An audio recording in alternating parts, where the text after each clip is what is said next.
Salut, c'est Elsa, j'espère que vous allez bien. Je vous retrouve aujourd'hui pour le sous-long de la robe Lorelai, le sous-long numéro 4. Voilà, 4. Alors pour ceux qui viennent d'arriver, parce que j'ai vu qu'il y avait tous les jours des nouveaux abonnés, donc en fait, Lorelai c'est un patron de robe que j'ai fait, donc que vous pouvez trouver sur urbanferry.fr, sur la boutique. Et il y a deux versions, donc il y en a une qui a une jupe trapèze et des manches papillons, il y en a une qui est droite, donc avec une jupe droite et des manches chemises. Et on peut mélanger les deux bien sûr, le corsage est le même. Et donc on est en train de coudre celle avec la jupe droite et les manches chemises, c'est presque pareil pour l'autre. Hein. Et donc après un premier tuto sur la couture des pinces, le marquage, mettre le thermocollant. Le deuxième c'était pour réduire la poitrine si nécessaire. Le troisième c'était pour coudre le corsage, donc avec des découpes princesse bretelles, avec des sous-piqûres. Là on arrive donc au quatrième où on va coudre les manches chemises. Donc en fait au programme on va faire des fentes indéchirables. Donc la fente indéchirable c'est une petite fente qu'il y a sur les chemises en fait qui est très résistante, qui permet d'avoir le poignet autour qui est ouvert. On va le coudre ensemble. Ensuite on montera donc dans ce sens, d'abord on fait la fente indéchirable, ensuite on monte les manches sur les emmanchures. Donc comme l'embu est quand même conséquent sur cette robe, on va faire un fil de fronce et on va épingler et on va monter la manche comme ça avec une couture anglaise pour que ce soit très joli de l'intérieur. Et ensuite on pourra coudre les poignets de chemise, donc en même temps ça fait comme un tuto pour les manches chemises si vous en avez besoin. Voilà, donc c'est parti, on va commencer avec la fente indéchirable. Alors vous vous rappelez, au début on avait marqué donc avec un petit point avec un fil contrastant, donc ça c'est le bout de la fente indéchirable. On avait fait une petite encoche là au ciseau pour marquer le début, et donc ensuite on la trace donc avec une règle et soit un stylo qui va sur le tissu, soit une craie comme ça, hop on la trace. Donc on va la couper, mais avant ça on va faire une piqûre de soutien. Ça veut dire en fait qu'on va piquer là juste à côté. Donc on va piquer comme ça juste à côté pour faire comme un tout petit triangle. Donc on va essayer de se mettre à quelques millimètres. On va aller jusque la pointe qu'on va dépasser par exemple d'1 millimètre. Et après on va revenir par là. Ça va permettre de renforcer le tissu parce qu'après on va lui coudre ces petites pattes là indéchirables. Donc vous avez besoin aussi de ça. Donc on va commencer par faire la petite piqûre là tout autour. Alors on va piquer donc comme on a dit à quelques millimètres tout autour. C'est parti.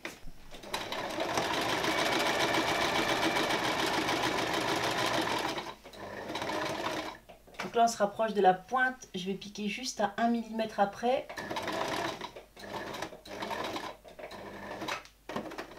Voilà. Demi-tour. Vous avez vu là on est à, je sais pas, 3 millimètres et là on se rapproche jusqu'à la pointe pour faire un petit triangle tout long.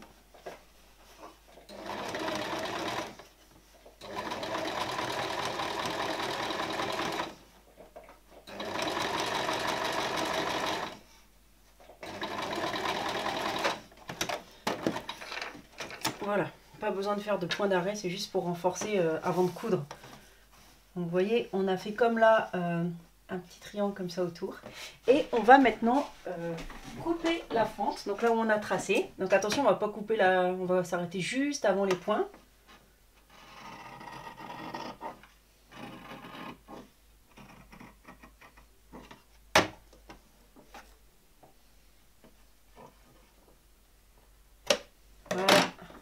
Juste avant. Voilà, et maintenant le principe c'est qu'on va venir prendre notre petit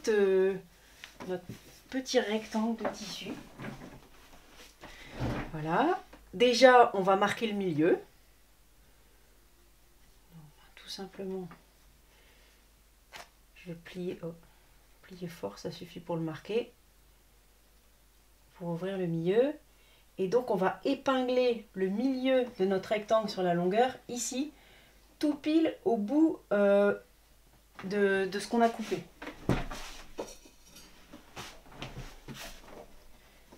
Voilà.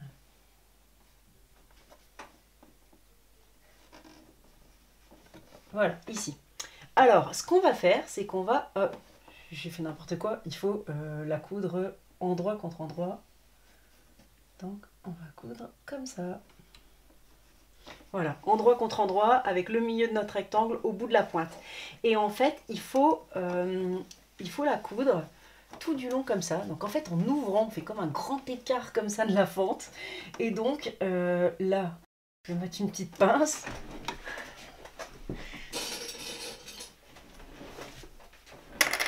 Donc ici on met une petite pince. Et donc on va coudre tout ça jusqu'ici. Voilà. Alors commençons par ce côté. Donc on va coudre comme tout à l'heure, hein, pas très loin, à quelques millimètres.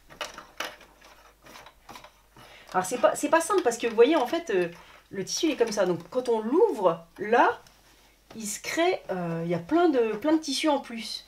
Donc pour que ça se passe bien, ici il va vraiment falloir coudre tout près. Assez loin pour que ça se déchire pas, pour pas être trop au bord, mais assez près pour qu'on ait l'impression de vraiment coudre bien droit.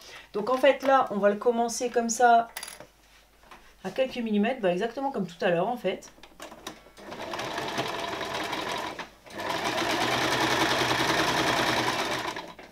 Et là on va se rapprocher donc jusque notre épingle. Donc pour l'instant on a laissé le tissu vers nous.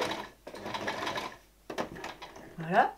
Et là, je vais soulever, donc je peux enlever mon épingle. Là, je vais soulever le pied de biche et je vais faire passer tout l'excédent du tissu de l'autre côté pour repositionner le tissu.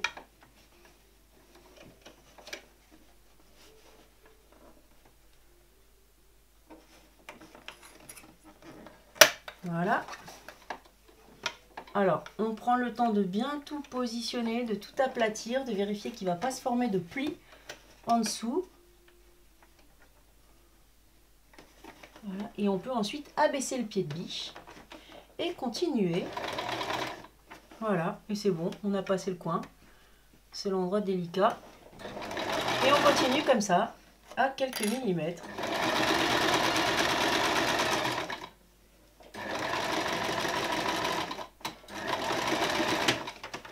Voilà. Alors voilà ce que ça donne, hein. Donc on a la fente comme ça. Et donc ici on a réussi à passer tout le surplus du tissu qui est derrière, hein, en l'ouvrant.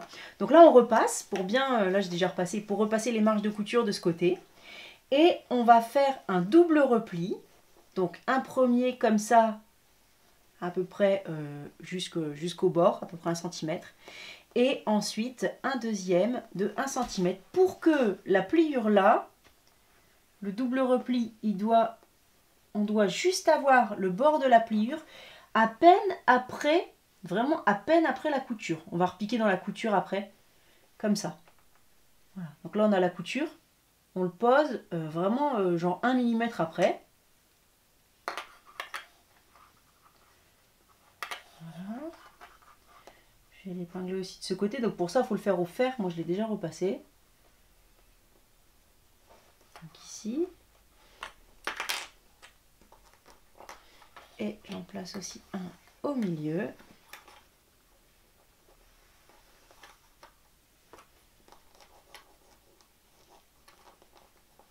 Donc on va venir piquer dans la couture.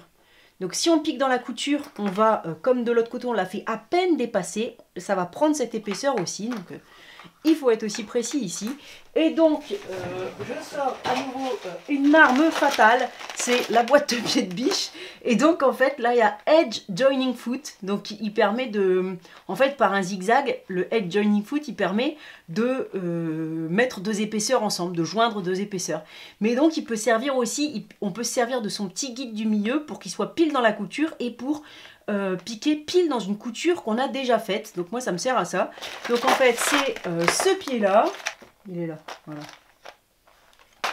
C'est celui-là en fait. C'est celui-là, donc vous voyez avec son petit aileron bien pratique, on le met dans la couture, on le fait glisser dans la couture et ça permet, je trouve que c'est le pied le plus précis pour repiquer exactement dans une couture. Donc il faudra bien centrer l'aiguille et puis ce petit truc là en fer en fait, ce petit guide, il va nous servir à bien suivre la couture, comme ça la couture dans laquelle on a déjà cousu. Voilà, donc ce qui est un peu pénible c'est les points d'arrêt quand il n'y a pas beaucoup de tissu derrière, donc on le maintient. Et voilà, ça permet, donc le guide, on le met dans la piqûre qu'on a déjà faite. Et l'aiguille, elle suit, donc elle pique, ouais, elle pique, il faudrait que je la décale à peine. Des fois, il faut la bouger un tout petit peu. Voilà, moi il faut que je la bouge d'un demi-millimètre, sinon elle ne va pas piquer bien dedans. Et là c'est parfait, elle pique dans la couture. Vous voyez, au début j'ai dû régler un peu parce que c'était un demi-millimètre trop loin. Et en réglant, là ça pique pile à nouveau dans la couture.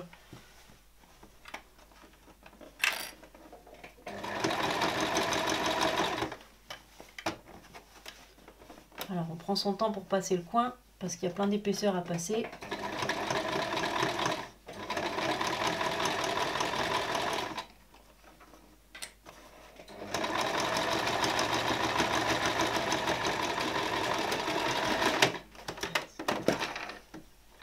Voilà, là, on voit quasi rien, c'est bien piqué dans la couture. Et donc on a notre petite patte. Derrière, ben, on voit que c'est bon, on a bien pris tout le tissu. Donc là, le danger, ça peut être de ne pas bien le positionner, puis qu'il y a un bout qui ne soit pas cousu ou qui aille trop vers l'intérieur. Voilà. Et donc là, on a notre fente indéchirable. Donc comment ça se passe pour les chemises? Attendez, je vais le mettre par là. Donc là, c'est presque fini. En fait, il va falloir... on va rajouter une petite piqûre là dans le coin. Je vous montre comme ça, peut-être sur l'envers, on verra mieux. Donc je vais repasser, pour que ce soit bien propre, couper les fils. Et puis là, on va piquer quelques points. Je ne vais pas vous montrer que je le pique parce qu'on ne va pas voir grand chose, mais juste là comme ça. Vous voyez, juste sur une petite diagonale comme ça. On va mettre quelques points pour bien la fermer.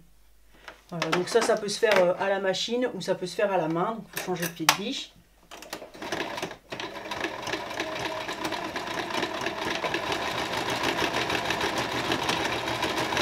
Voilà, j'ai fait plusieurs d'avant-arrière pour que ça tienne bien. Voilà, pour marquer. Bon, on voit que je suis passée plusieurs fois. Il faut bien recouper.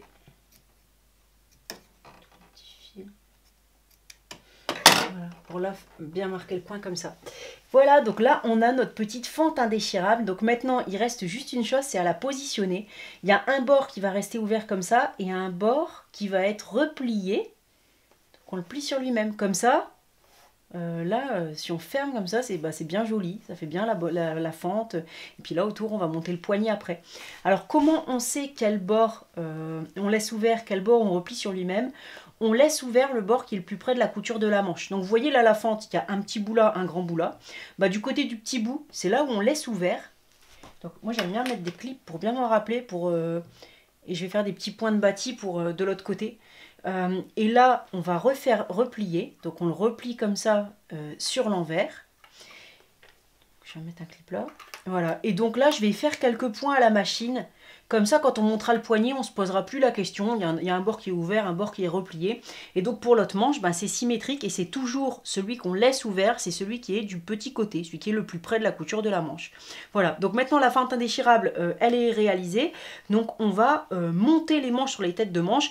Les poignets, on les fait en dernier une fois que la manche est terminée. Avant de monter la manche, parce que ça c'est une manche qu'on va monter fermée, on va coudre le bord avec une couture anglaise. Donc couture anglaise, c'est toujours endroit contre endroit. Donc on commence avec, en positionnant bien endroit contre endroit. Puisque les marges de couture sont de 1,5, on va coudre à 0,7, en vérité 0,75, un demi-millimètre de plus, à peu près 7,5 mm la première fois. Voilà. Et 7,5 mm la deuxième fois. Donc là, une première piqûre pour faire les coutures anglaises à 0,7 mm ici. Alors moi j'ai de la chance, mon pied de biche il a juste une petite largeur de 0,7 mm à sa patte. Et ensuite, allez, on va faire ça. Voilà, donc première étape de la couture anglaise, le tissu il est envers contre envers. D'habitude on coud endroit contre endroit, là c'est le contraire, envers contre envers. On coud à 7,5 mm du bord. Donc moi j'ai mesuré, c'est exactement la distance entre là mon aiguille et le bord de mon tissu avec le bord du pied de biche, donc c'est bien pratique, sinon il faut trouver un petit guide. Et donc c'est parti, première couture.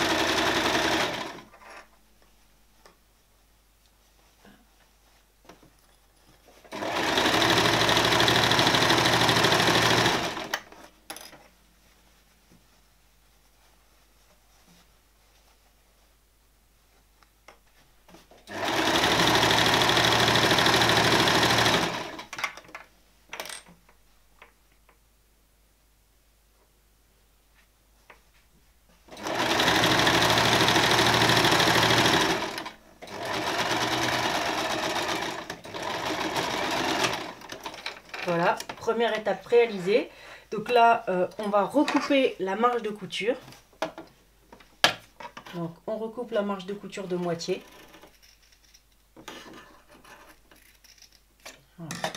Et ensuite, on va l'ouvrir au fer. Donc on ouvre la couture au fer. Donc on ouvre la couture. On peut s'aider d'abord de son ongle. Je trouve ça bien pratique de l'écraser avec son ongle avant. Et ensuite, on la repasse au fer. Une fois que ce sera fait, on placera le tissu, cette fois-ci, endroit contre endroit. Voilà, donc la marge est recoupée de moitié. Je l'ai ouverte avec mon ongle et on la repasse au fer.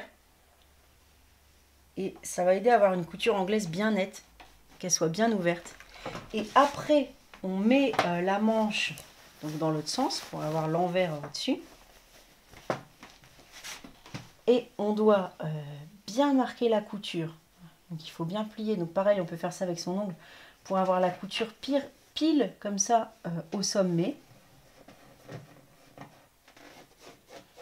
En fait, en couture, c'est beaucoup le repassage qui est un travail de précision. Et après, on repasse. Voilà.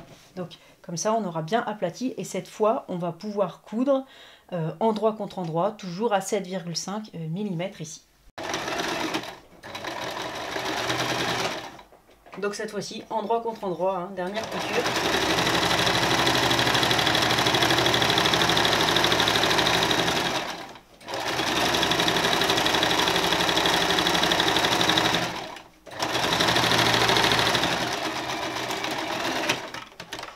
Et voilà, on a notre couture anglaise. Donc la couture anglaise, ça se fait en 2 temps. Et ça sert à quoi? Bah, regardez, sur l'envers, c'est super joli.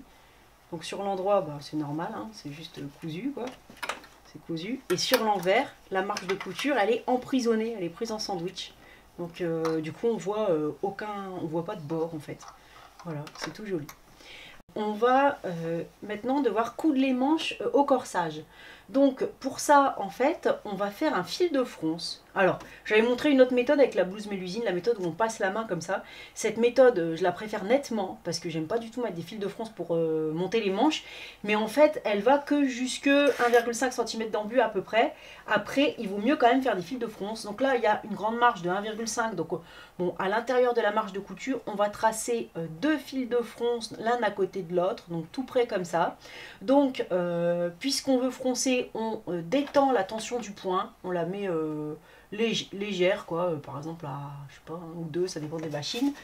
Ou un peu plus. Et puis, sans point d'arrêt, on va, près du bord, faire une première rangée de points comme ça.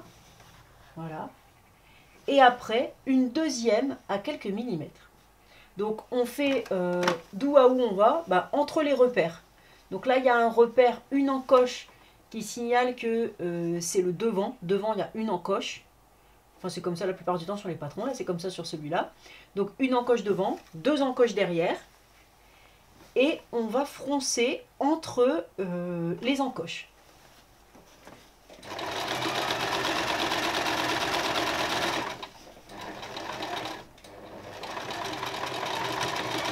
Donc là, on a nos rangées de fils de fronce. Et donc, comment on fait pour froncer? Ben, on prend les 2 fils du dessus, on laisse les 2 fils de canette en dessous. Et légèrement, on tire comme ça. Et on répartit après la fronce pour qu'elle soit principalement comme ça, là, sur l'arrondi de la tête de manche. Parce que ça sert à quoi qu'il y ait de l'embu, que la manche, elle soit un peu plus longue autour. Ben, c'est pour faire passer l'épaule. Donc surtout là. Et on répartit pour que ce soit joli. Voilà, on peut tirer l'autre côté. Puis après, on va ajuster pour voir de combien on doit froncer. On peut le faire aussi un peu de l'autre côté. Voilà, on va faire une des premières fronces. Bon, c'est léger, il y a un peu plus de 2 cm d'embu. Donc, il n'y a pas non plus tant que ça à résorber. Donc, c'est à ça que ça sert, les fils de fronce. Les fronces, elles sont tellement bien réparties qu'on va avoir l'impression que le tissu, il n'est pas froncé en fait. On va réussir. En plus, la manche, elle est coupée dans le biais à cet endroit-là. Donc, c'est plus élastique. Donc, du coup, on va avoir aucune fronce sur la manche. Si on se débrouille bien. Voilà. Voilà, donc là, hein, si on pique là, ça a l'air d'aller. Alors, il faut surtout pas se tromper dans le montage des manches, pas les mettre dans le mauvais sens. Donc on repère bien les crans, on a dit un cran c'est devant, 2 crans c'est derrière. Comme on fait des coutures anglaises, on va commencer par coudre envers contre envers. Donc le corsage, l'envers est à l'intérieur. La manche, je dois donc la retourner pour qu'on voit l'envers.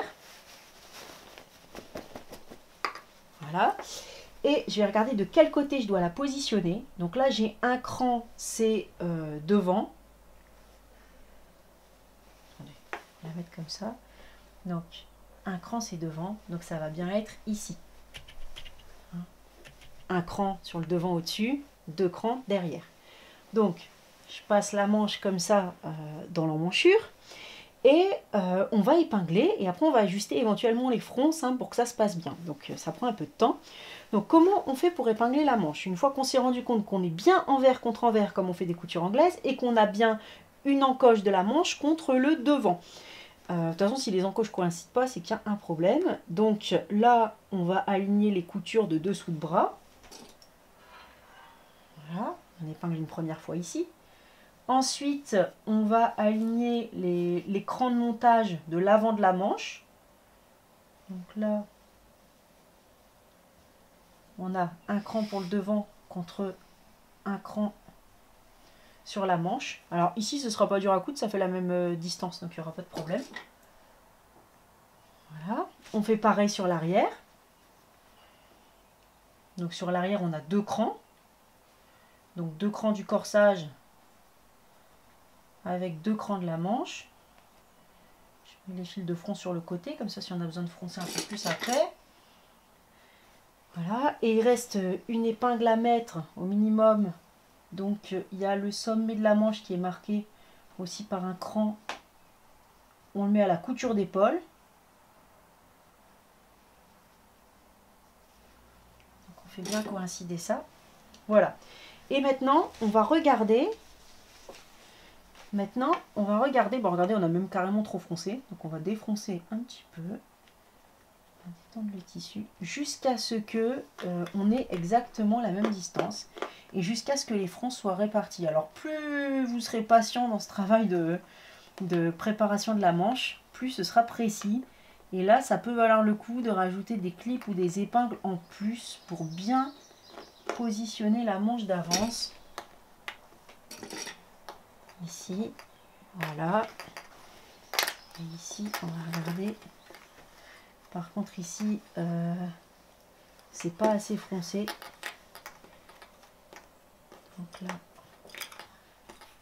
je reprends mes fils de fronce pour froncer à nouveau.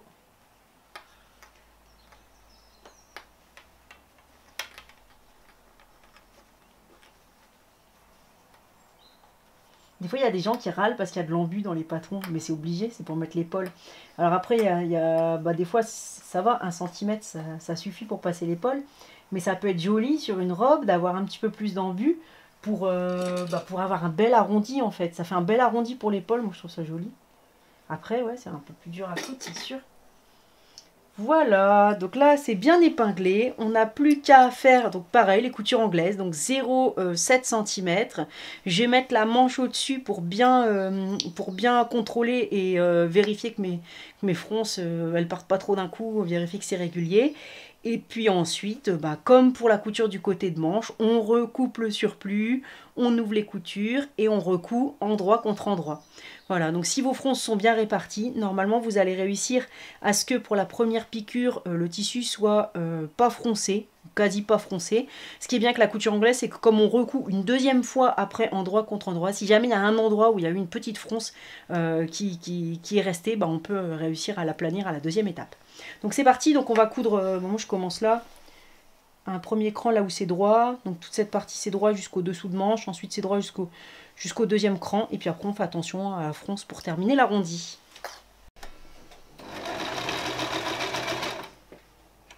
Voilà, donc on vérifie comme on a les 3 épaisseurs, il y a la doublure aussi, que toutes les épaisseurs sont bien bord à bord, on n'en a pas oublié une. Je vais laisser piquer mon épingle. Hop.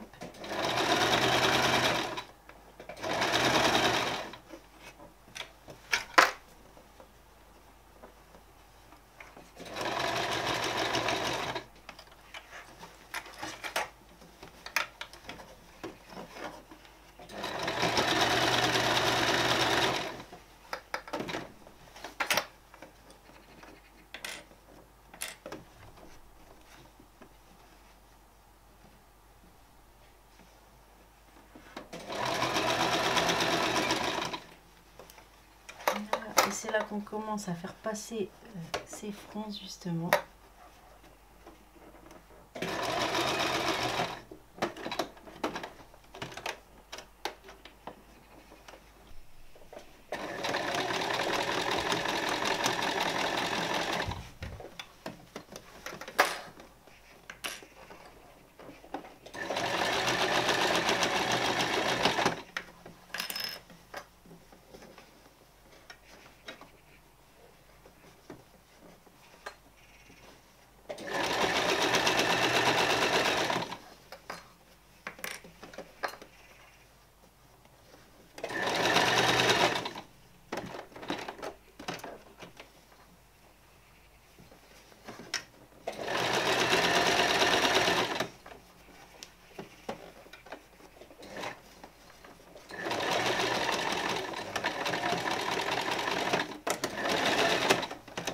Voilà, c'est terminé pour la première étape de la couture anglaise de la manche. Donc elle est à l'intérieur. Voilà, il n'y a quasi pas de fronce.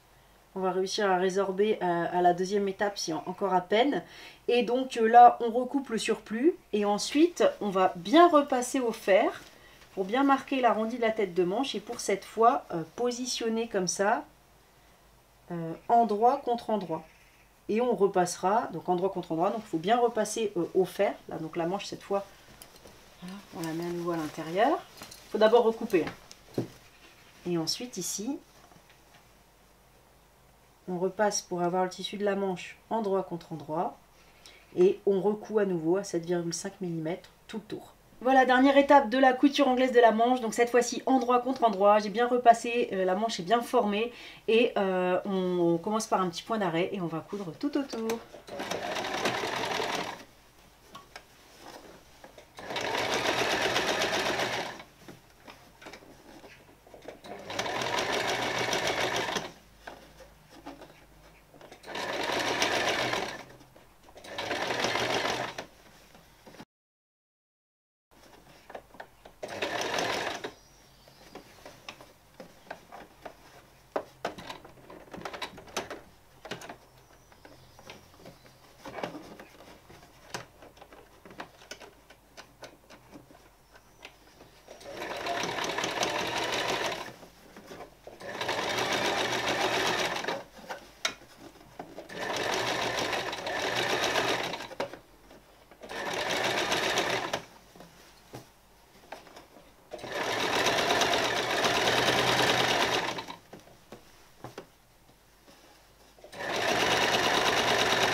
Et voilà, la couture de la manche est terminée. Donc à l'intérieur, c'est joli, c'est une couture anglaise.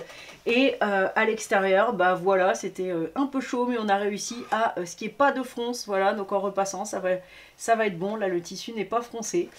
Donc on a fait passer tout l'embu. Et donc vous voyez, ça fait une jolie épaule tout arrondie. Voilà, donc on fait pareil bien sûr avec l'autre manche. Et puis on va passer à la couture des poignets. Alors, courage, c'est presque terminé pour les manches. Donc on prend les poignets de manches, donc ceux-là ils sont fins exprès, et ils ont une longue patte de repli, si vous voulez vous pourrez mettre 2 boutons. Donc c'est entoilé à l'intérieur, on l'a entoilé au début là, dans le premier tuto. Il faut repasser, alors une première fois en pliant en deux, envers contre envers, on repasse, on marque le pli. Et puis il faut repasser les valeurs de couture qui sont d'1 centimètre ici pour le poignet, de chaque côté. Donc on plie 1 centimètre et on repasse de chaque côté pour donc bien marquer. Ça va nous aider en fait d'avoir tout marqué préalablement. Ensuite, on prend notre manche. On va venir positionner le poignet contre la manche, endroit contre endroit. Donc on va ouvrir, hein, on va ouvrir comme on peut, on va sinon replier le poignet tout autour. Alors comment, bah là on voit c'est trop grand, hein, c'est exprès. Voilà.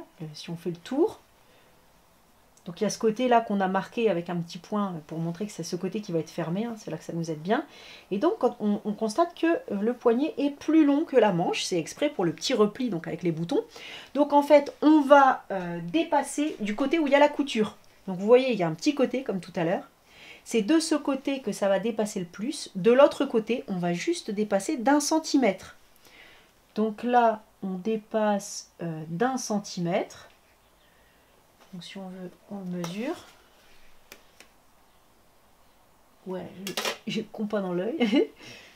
Alors ici, donc on dépasse d'1 centimètre du côté où il n'y a pas la couture, du côté où c'est long. Voilà. Ensuite, on épingle tout autour.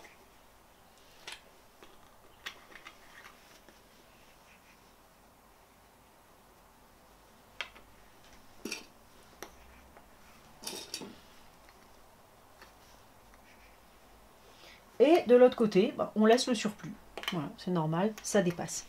Et maintenant, en fait, on va venir piquer à 1 cm. Donc là, à 1 cm. Donc attention, notre masking tape, c'est 1,5 cm, si vous avez mis un repère.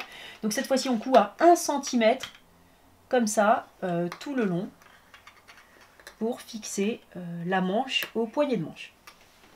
Alors, on a piqué donc à 1 cm, comme on a dit ici. Donc le côté replié, on avait dit qu'on l'avait plié tout à l'heure, on avait marqué quelques points, là c'est le côté ouvert. Ensuite, qu'est-ce qu'on va faire? Alors, on relève notre poignet de chemise, on met les marges de couture vers le poignet, on peut repasser, ce sera mieux. Et on le plie maintenant envers contre envers. Donc on avait marqué la pliure. Voilà, donc on le plie envers contre envers. Du petit côté, donc on a replié le poignet de chemise endroit contre endroit, on replie les deux petites marges de 1 cm. Voilà, donc là c'est replié de chaque côté en sandwich. On met une petite pince, on va venir piquer là tout contre comme ça. Donc on va venir faire une petite piqûre ici pour tout fermer d'un coup.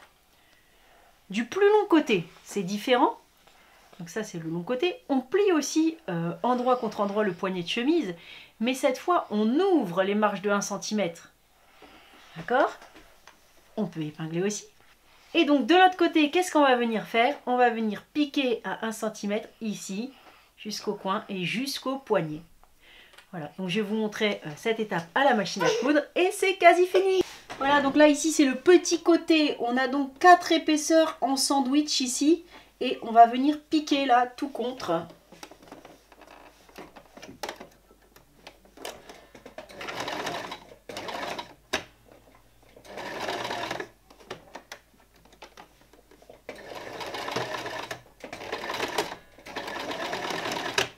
Voilà. Donc on a piqué là tout du long. Et maintenant, le grand côté, on va piquer à 1 cm comme ça.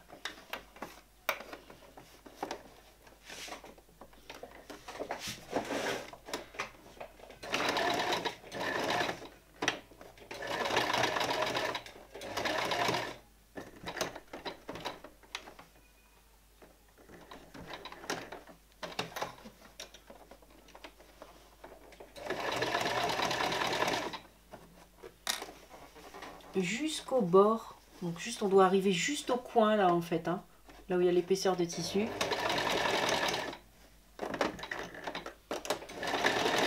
Voilà. Donc on a comme ça un angle droit ici. Donc on va venir recouper la marge.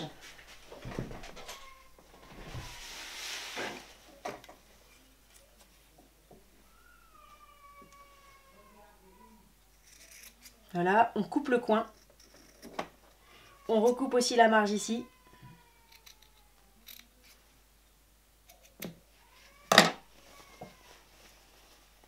On coupe l'autre côté. On dégage le coin. Les fils. Voilà, c'est presque fini.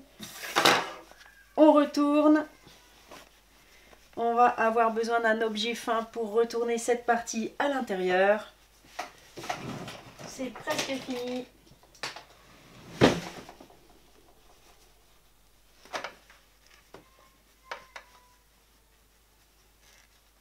Voilà, je vais prendre un objet plus fin pour faire les coins. pattes. Alors,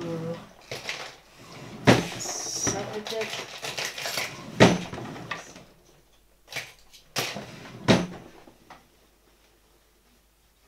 Voilà, on forme le coin.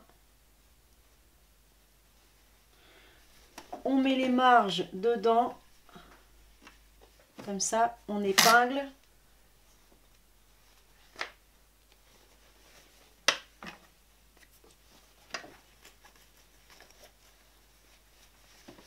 Je forme les coins.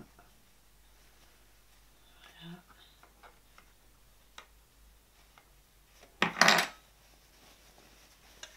On met les marges dedans.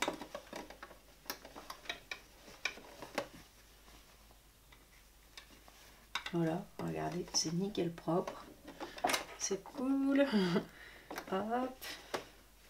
On est content quand on a fini comme ça les manches et les poignets parce que quand même c'est un petit peu long. Hein. Ça prend toujours du temps de monter des manches de chemise. C'est cool quand c'est fini. Voilà. Et là, il nous reste une dernière étape hein, parce qu'il faut fixer tout ça. Voilà, cette petite... Alors, il y a des chemises, elles ont des plus grands poignets de manches. Hein. Là, c'est comme ça le style fin poignet qui se replie bien. Il faut remettre ici 2 boutons.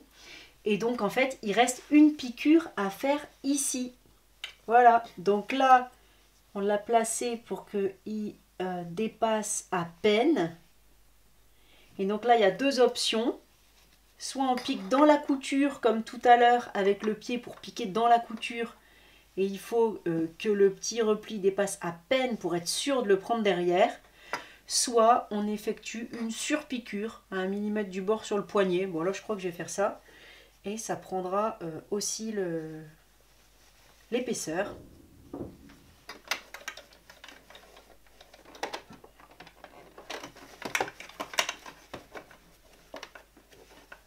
Voilà, donc au choix, soit avec le pied dans la couture pour repasser dans la couture du poignet, soit avec un pied pour décaler. Enfin, ce que je vais faire plutôt. Je vais prendre quand même le pied dans la couture. C'est joli.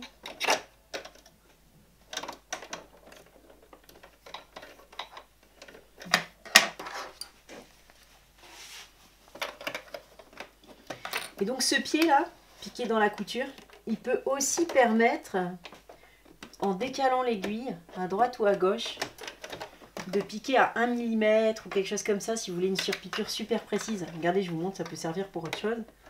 Si on met là, donc là, il va venir dans la couture. Vous vérifiez, ouais, nickel dans la couture. Mais si on bouge l'aiguille, ça peut permettre de faire des jolies surpiqûres tout près. Et comme on a un guide là, et ben c'est super pratique pour faire des surpiqûres très régulières. Donc là, bah, finalement, j'ai changé d'avis, je vais les piquer dans la couture. Ce sera plus joli. Voilà, en attrapant le poignet derrière.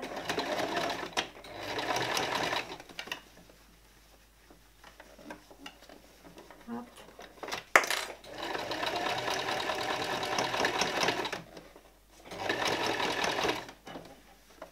Voilà. L'avantage, c'est qu'on ne voit pas la piqûre.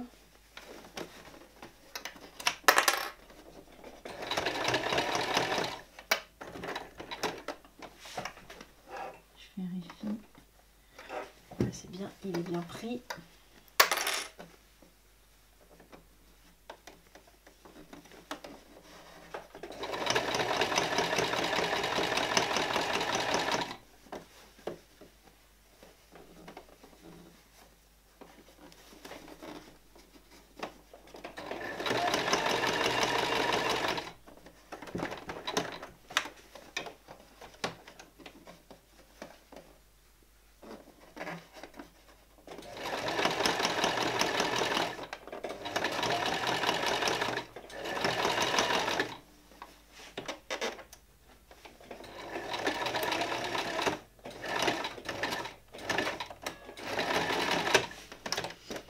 Voilà, donc on repasse et puis notre poignée de manche est terminée. Il reste bien sûr à couper les fils, à faire l'autre. Et on est sur la bonne voie. Vous allez voir, la jupe c'est beaucoup plus court. Il reste plus que la jupe et les poches. Donc dans un prochain tuto, je sais pas, dans 3 jours, quelque chose comme ça, la jupe et les poches. Donc je vais aller retrouver Erinette qui s'est réveillée de la sieste. Je vous fais plein de gros bisous et je vous dis à très bientôt pour la suite. Salut!